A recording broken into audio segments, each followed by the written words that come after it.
Assalamualaikum warahmatullahi wabarakatuh. Selamat pagi. Kami dari kelompok 2 pada kesempatan kali ini akan menjelaskan bagaimana itu kemampuan menafsirkan dalam penilaian dan evaluasi pemahaman dalam understanding by design pada mata kuliah perancangan dan pengembangan kurikulum.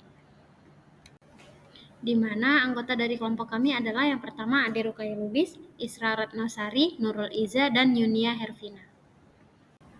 Baik, pada tahap menafsirkan dalam understanding by design, peserta didik dapat menafsirkan melalui yang pertama ada cerita-cerita bermakna, lalu ada menawarkan terjemahan yang tepat, ada memberikan dimensi historis atau pribadi yang terbuka untuk ide dan peristiwa, dan yang terakhir buat objek memahami pribadi atau dapat diakses melalui gambar, anekdot, analogi, dan model. Kemudian, adapun aspek dalam kemampuan menafsirkan itu terdiri dari 5. Yang pertama yaitu bermakna, yang kedua berbagai wawasan, yang ketiga signifikan, yang keempat ilustratif, dan yang kelima membuat jelas. Yang pertama itu bermakna. Bermakna memiliki arti mengandung gambaran yang penting dan manfaat yang dapat ditindaklanjuti oleh pihak lain. Pemahaman disebut bermakna jika peserta didik menghubungkan informasi atau materi pelajaran baru dengan konsep-konsep atau hal lainnya yang telah ada dalam struktur kognitif sebelumnya.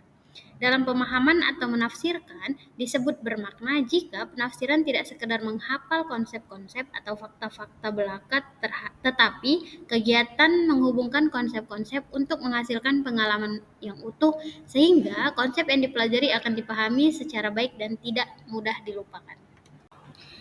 Nah, selanjutnya materi yang kami ambil adalah aritmatika sosial. Contoh dari bermakna yang pertama ini, peserta didik mampu menafsirkan dan menyebutkan konsep aritmatika sosial serta dapat menghubungkannya dengan kehidupan sehari-hari, sehingga pemahaman yang didapat menjadi lebih bermakna dan mudah dipahami. Kemudian yang kedua ada berbagai wawasan. Nah, menurut KBBI, wawasan adalah hasil tinjauan dan pandangan. Wawasan adalah cara pandang atau pandangan seseorang terhadap sesuatu berdasarkan apa yang diketahuinya. Kemudian, wawasan dalam pemahaman UBD pada aspek menafsirkan bahwa seseorang peserta didik dapat menafsirkan jika peserta didik memiliki berbagai wawasan agar peserta didik dapat menafsirkan sebuah topik ke dalam bentuk gambar, grafik, tabel, dan simbol. Kemudian contoh dari berbagai wawasan, yaitu dalam kehidupan sehari-hari kita tidak mungkin terlepas dari kegiatan yang terkait dengan aritmatika sosial. Dalam aritmatika sosial ini akan dibahas tentang kegiatan yang terkait dengan dunia perekonomian, antara lain penjualan, pembelian, keuntungan, kerugian, bunga, pajak, dan lain-lain. Jadi untuk menafsirkan suatu nilai dibutuhkan berbagai wawasan untuk menerangkan dan memperjelas nilai tersebut.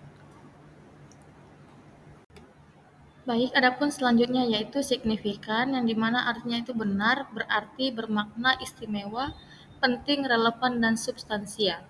Signifikan merupakan sesuatu ataupun yang dianggap penting yang berarti dikarenakan dapat memberikan pengaruh ataupun dampak yang tidak bisa lepas dari suatu persoalan. Secara etimologi, kata signifikan berasal dari bahasa Inggris yaitu signifikan yang artinya sesuatu yang penting atau dalam suatu persoalan. Memiliki dampak pada daya ingat peserta didik yang tidak hanya menghafalkan namun juga dapat memahami makna dari suatu bentuk ke bentuk yang lain. Adapun contohnya yaitu yang dimana peserta didik tidak hanya menghafal rumus yang ada pada materi aritmatika sosial tetapi mampu menjelaskan bagaimana dan mengapa rumus tersebut digunakan. Hal ini memungkinkan mereka untuk dapat memahami konteks di balik rumus dan juga menerapkannya dengan lebih baik dalam berbagai situasi. Adapun selanjutnya yaitu ilustrasi, yang dimana ilustrasi merupakan gambar yang memperjelas isi buku, karangan, dan juga sebagainya, yang berasal dari bahasa Latin yaitu illustrare, yang berarti menjelaskan dan juga menerangkan. Tujuannya untuk menerangkan suatu peristiwa. Berikutnya contoh peserta didik memiliki kemampuan untuk menggambarkan aritmatika sosial ke dalam model matematika dengan baik dan tepat, serta mampu menganalisis dan memecahkan masalah dengan lebih efektif. Selanjutnya membuat jelas. Menurut KBBI, membuat artinya menciptakan atau membikin, sedangkan jelas artinya terang atau nyata. Tujuannya untuk memperjelas, jadi menafsirkan akan menjadikan suatu peristiwa itu menjadi jelas. Contohnya, Peserta didik dapat menjelaskan secara rinci bagaimana penggunaan rumus-rumus dalam aritmatika sosial dengan baik dan benar. Oke, sekian penjelasan dari kami. Terima kasih. Assalamualaikum warahmatullahi wabarakatuh.